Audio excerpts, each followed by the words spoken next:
Hello, hello. How's everybody feeling? It is November 7th, Jupiter day, technically Mercury evening. It is a moon in Capricorn. The sun is in Scorpio, and it is a Mars hour on the West Coast. But yeah, people are feeling all kinds of ways right now. grieving their expectations. Some people are celebrating, of course. And I just wanted to share some thoughts before I completely forget about them. And hopefully I'll have this up while it's relevant. But there's a lot of parallels with this event that I feel like are connected to the natural disasters that we've been experiencing. And I mean, this was a landslide, and we've had a lot of floods and mudslides that are related to Neptune in Pisces, which is in a cooperative aspect to Uranus in Taurus. And Uranus in Taurus at 25 degrees retrograde right now is also affecting both Kamala and Donald Trump's chart. So they each have significant placements. Kamala has Jupiter at, I think, 25 or 26 in her 12th house, Jupiter in Taurus, and then Trump has his midheaven at around 27, 28 degrees of Taurus. And so Uranus on both of their chart placements plays a significant role in trying to figure out who's going to take the reins. And I feel like it's still not over because they both have Mars in Leo in the last decan, so in the last 10 degrees. I think Kamala's is at 21 degrees and Donald Trump's is at 28 degrees Leo. So that square to Uranus, I mean, that can mean a lot of different things, like a lot of different type of sudden, unexpected events, attacks. Like Mars is an aggressive energy, and right now it is at 1 degree Leo.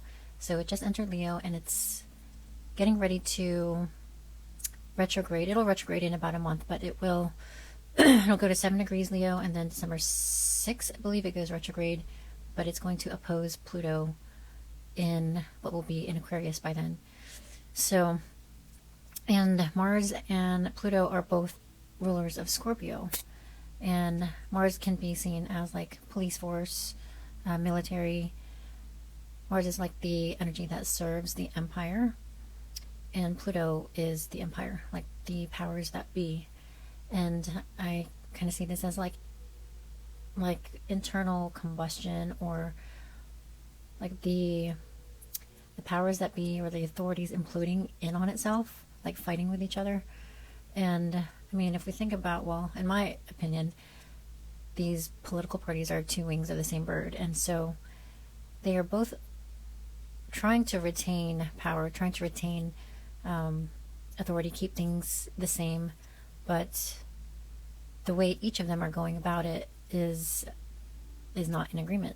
They're opposing each other, and there's so many different things at play. Like there's the internal conflicts, and then Kamala being a female person of color, like apparently the country is not ready for that. And I think that also speaks to the power of women and the uprising that the feminine is in the process of. And it's like a major reclamation that's happening.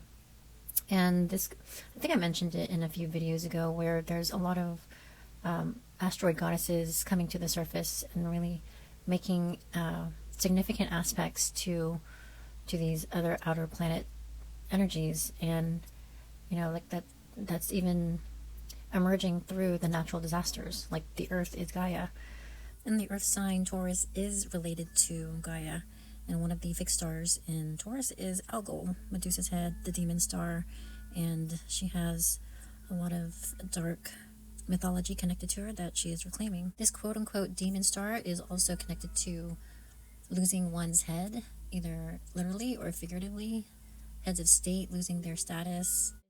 And she is at 26 degrees Taurus, which is right around where Uranus in the sky is, retrograde, and at Kamala's Jupiter at 24, and Donald Trump's midheaven at around 27, 28.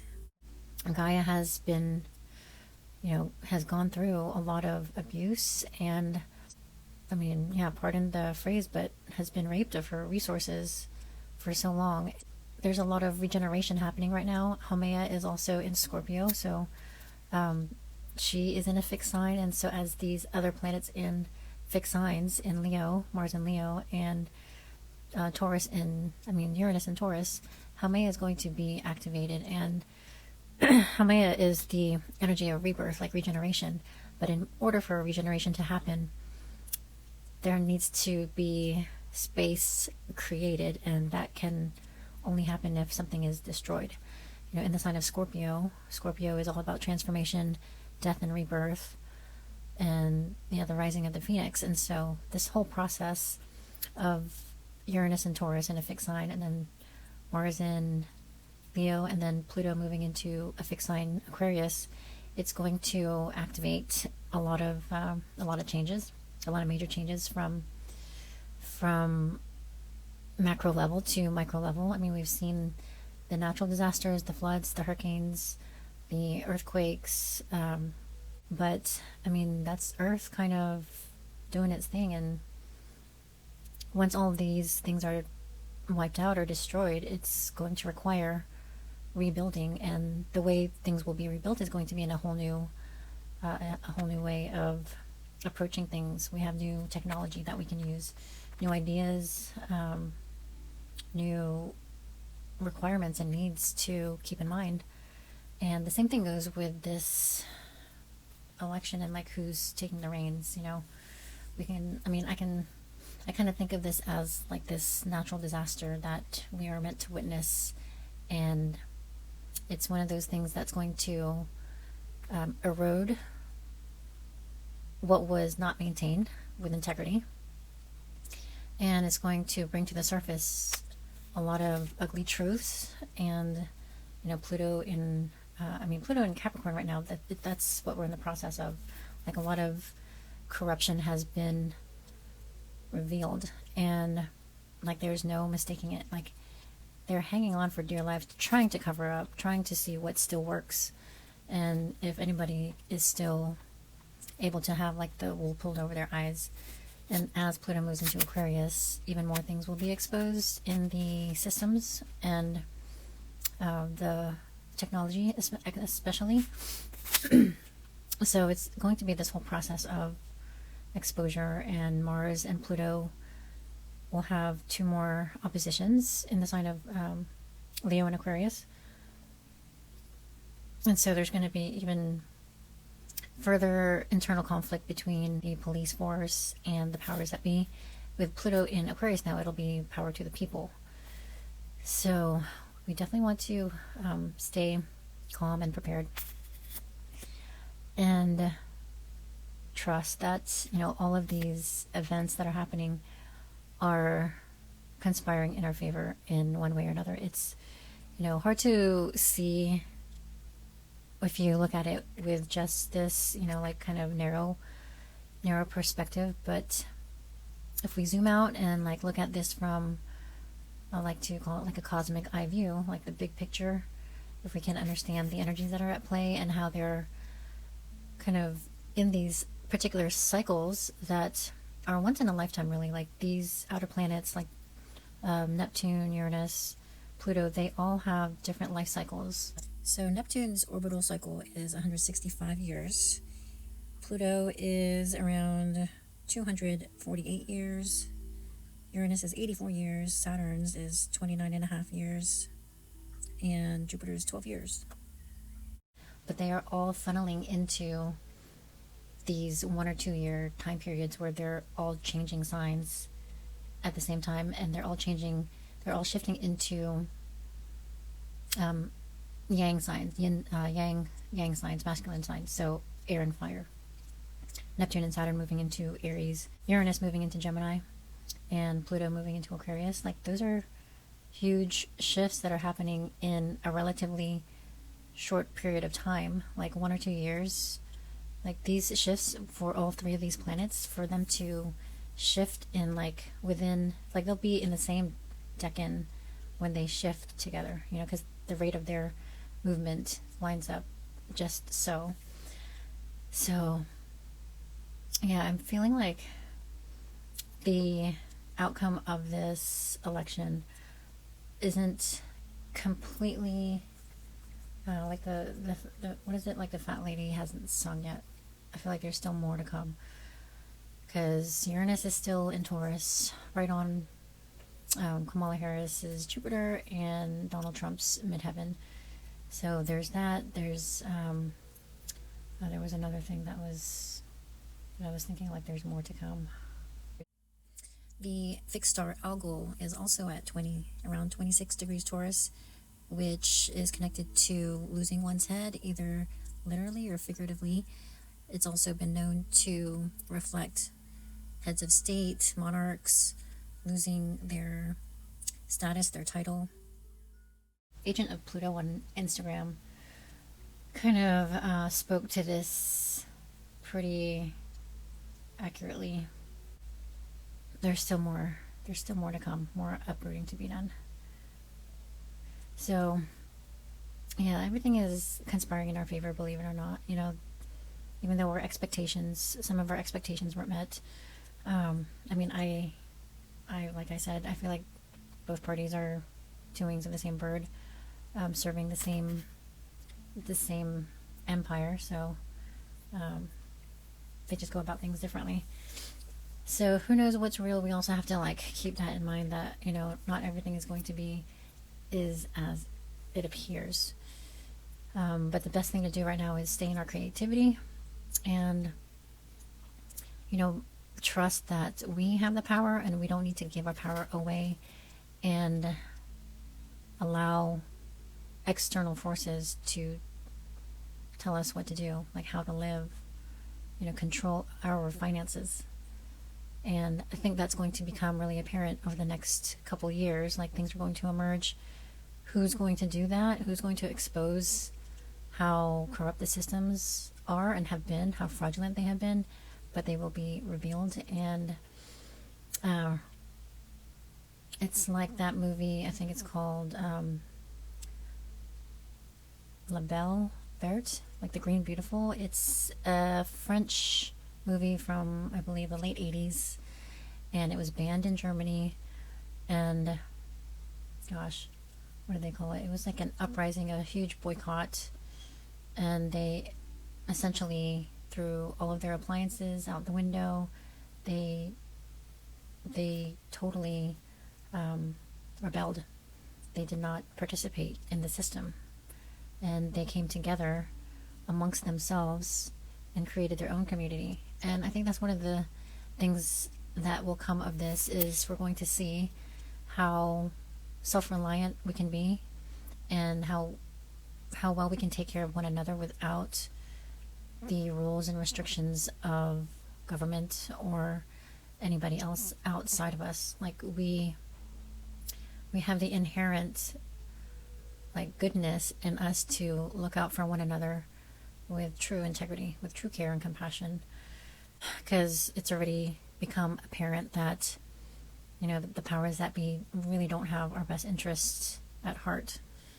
I mean, it's been proven over and over again, and they're just going to continue to shoot themselves in the foot by pulling these shenanigans and exposing their own corruption. And yeah, they're going to get messy. They're going to get sloppy. They're already sloppy.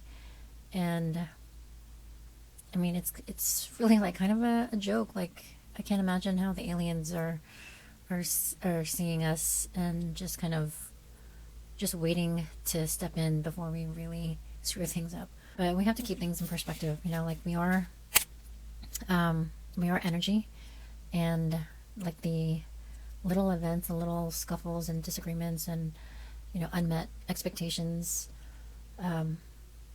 they can be tests of our energy and how we use our energy, how we use other people's energy. Are we using it for good or for evil? You know, are we setting boundaries? Are we respecting other people's boundaries? You know, we just have to have the audacity to test and, like, try things and be fearless with everything. Like, this new earth is asking us to not be afraid. No matter what our decision is, it's going to be supported, and there's no wrong or right answer. So even with this election, there's no right or wrong candidate, or president or whatever. It is the experience that is needed for us to evolve. And Donald Trump, like, he's got his own kind of I don't know if it's called like legacy or some sort of story, where he has these alignments with the story of was it the Baron, where he is the trumpeter, and the trumpeter has exposed or like herald this new era, for good or for bad. Like, it's always for good, but it's how we experience it, whether it's I guess negative or positive, or productive or unproductive. But we just have to look at it as something that's adding to our evolution collectively. So I don't know if that made sense. I did want to get it out there, so that it wouldn't weigh on my mind. And things are piling up. There's so much going on, so much to share and write about. I don't know if anybody else has been feeling this way, but like, exhaustion is a real thing. Just like wanting to do all the things and write and put things out there and share. But we're only human. We still have our bodies to take care of and make sure it gets some movement, some sunlight. And with daylight savings now, like 5 o'clock, it's already pitch black. So yeah, the nights are longer, the days are shorter. Hopefully you're enjoying the things that you used to enjoy as a kid. Creating, making music, dancing, singing, just playing, cooking. Yeah, make sure you enjoy it. Stay in that heart space. All right. Hopefully that made sense. Hopefully that was helpful at some level. Thanks for sticking around, and thanks for listening. Hope to see you on the next one. And yeah, just trust, stay grounded, hold the frequency, and yeah, just look at this as a stage. All the world is a stage. So thanks so much, and take care.